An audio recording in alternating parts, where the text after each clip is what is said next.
Hello, some time ago I did a review of Alpha&Delta KS1, really interesting dynamic driver in ear monitors that Alpha&Delta created using 6mm micro driver, and they launched them on the Kickstarter. It was pretty interesting crowdsourcing campaign, and actually that model, it's really underlooked. So I recommend you to take a look once again. I will put a link to that review in the description. Really nicely built, good sounding model with modest price. But today I will tell about their newest addition to that line. It's KS1. It's even more affordable model. Its price is about $45 recommended, but actually they now available with even bigger discount. If I remember right, price is even less than $40, but anyway, plus minus few bucks. It's a really interesting model because here used 8mm graphene driver, if I remember right. Actually, I can be wrong, but with dual magnet system. They are 3D printed from the resin, so I think it's really worth attention, and so let's have a closer look. Overall package is pretty simple but looks attractive. You can see the in-ear monitors themselves, and it's packaged really carefully. So 8mm, yes, graphene driver, I was right, 16 ohms of impedance and 105 decibels of sensitivity. Really good numbers. Maybe impedance could be a bit higher, but anyway. So there were two seals to protect the integrity or purity of these in-ear monitors, but I already broke the seals.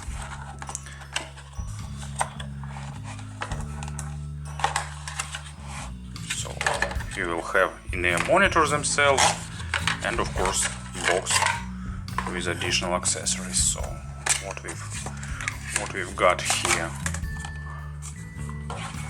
Actually, what I like in companies like Alpha&Delta, they have long experience as a retailer on the market, and then they've decided to launch their own brand. So retailers lend me your ears, and Alpha&Delta is their child brand, so they know about the market and about its demands, and they're always trying to give you the maximum possible value. Just compare this box and accessory set with something from KZ that you can have for that $40 or something like that. Nice soft pouch. We've seen it a few times. Fio use it and some other brands, and it's really comfortable. You will have 2 foams, 3 additional pair of silicone tips, black one probably here. Actually, they wrapped it in many layers. Most probably here there are white silicone tips. Yeah, I was right. So additional set of silicone tips and a stock cable. Cable is fairly basic, but anyway. So as you can see, accessory set is pretty decent.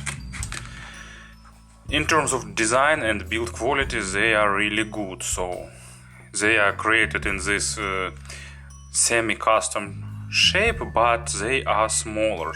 They are smaller than regular in-ear monitors we've seen nowadays. And that will give a better fit, so they will fit to even smaller ladies' ears, or maybe no, it's not only for women ears, but anyway, they are small and they have a good fit because this part is extended and spout is pretty long, so they are inserting deeply into the channel. Sound isolation is a bit above average. There are 4 color versions. I've got gray one, also there is blue, red, and I don't remember fourth one, but it's present on the website. Website link is also in the description. Nice faceplate, looks pretty attractive, and it's transparent, so you can see internals, but actually internals is simple, it's just the driver. Spout has a lip for holding the tips, have protective grill, so tips are fitting really tightly and staying really secure. For me it's really important because I've got a few times when tips fell apart and stay inside of my ears. So stock cable, fairly basic, 2-pin connectors. I'm glad that they've selected 2 pins. I said that many times before, and I will repeat once again, 2-pin connectors in the inexpensive in-ear monitors are more reliable than MMCX. Of course, there could be exceptions, but in general 2-pin is more reliable.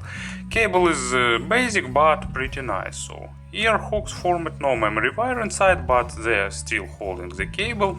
They are reducing microphonic effect, so no noise.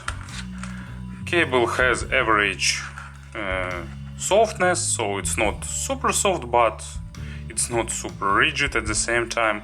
It's getting a bit hard when it's cold, but it won't be a big issue. It goes to the splitter, and after splitter it goes 4 wires go down below to the pretty nice angle jack. So as you can see, jack is made as small as possible, so it will reduce the force that applied to the socket of your dub. There is a strain relief here, so basically they did whatever possible to reduce the possibilities of some failures.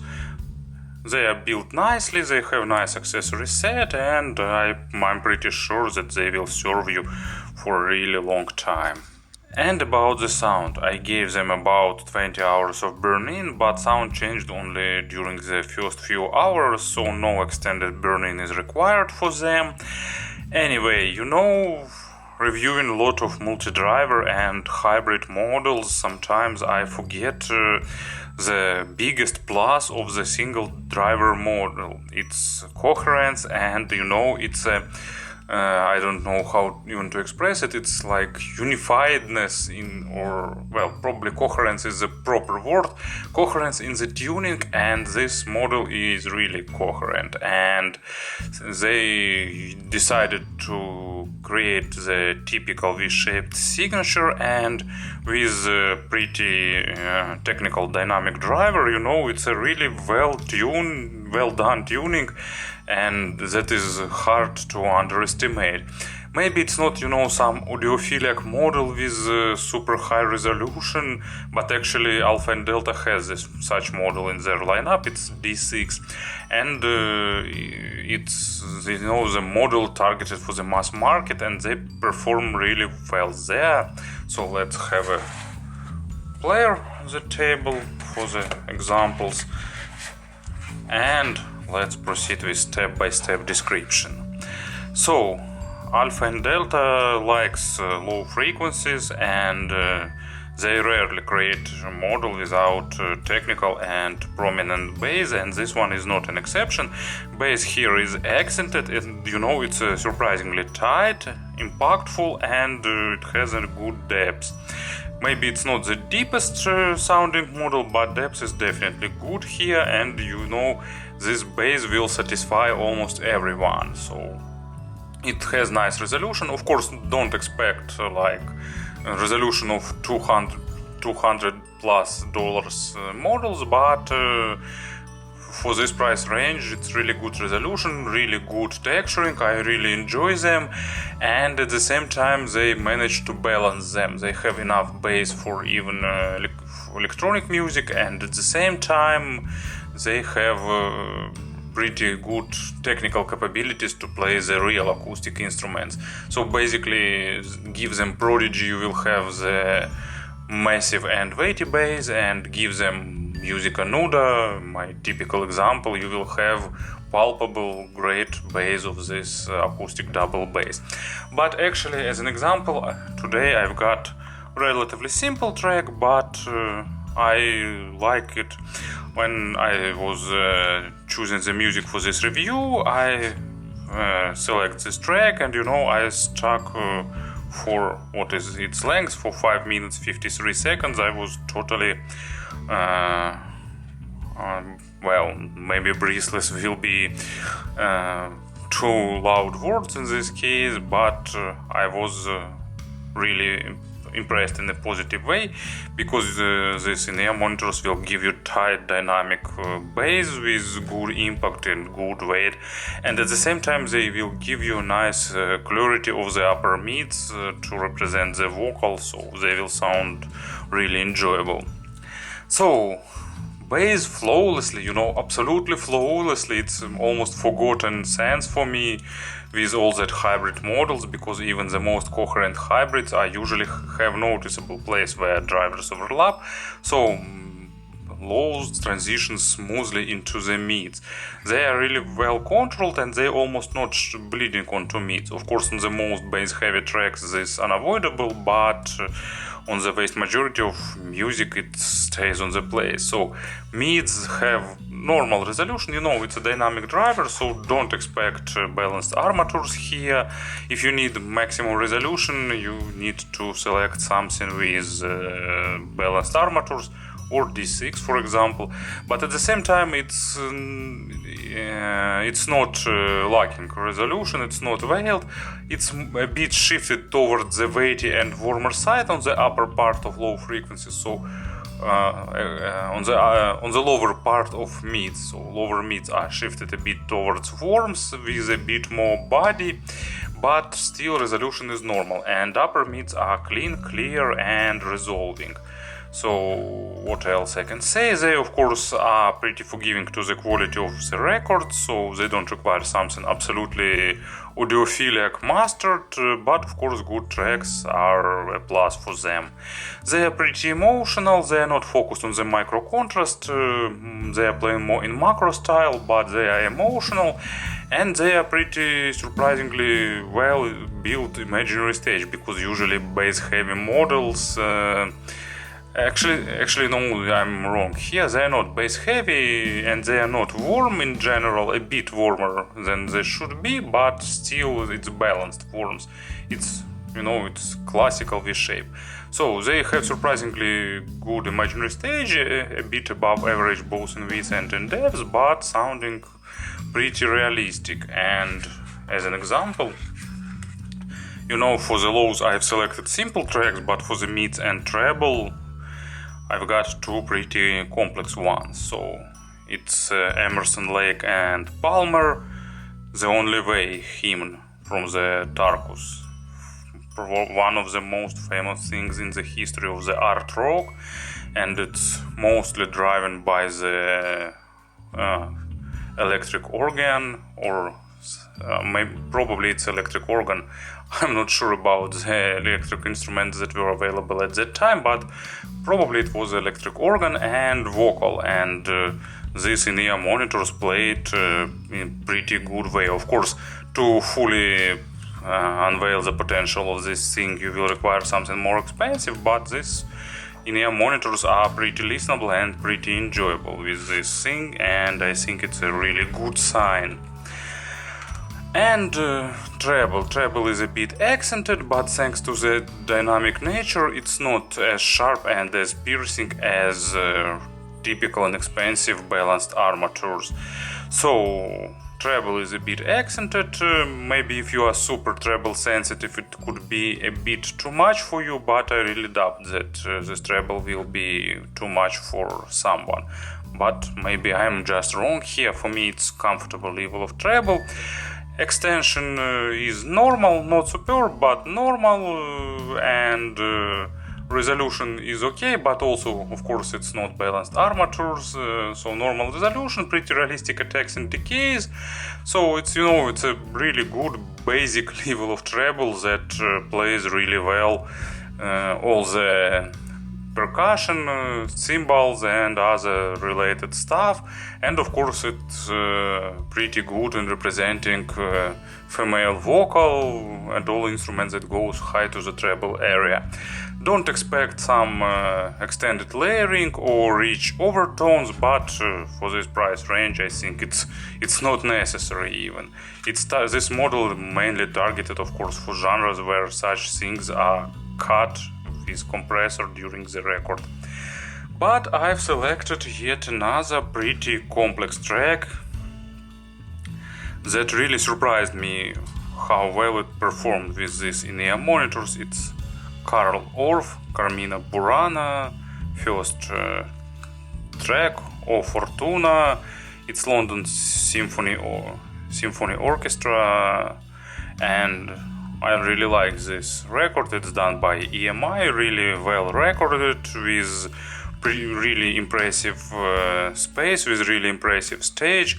Also, by the way, I like this album cover, really smartly done. So spacious and extended and really well recorded accurately. And once again, of course, for such track you will need something much more expensive, but these in-ear monitors once again surprised me if I think about the price quality ratio. So for this price they play this track really nicely.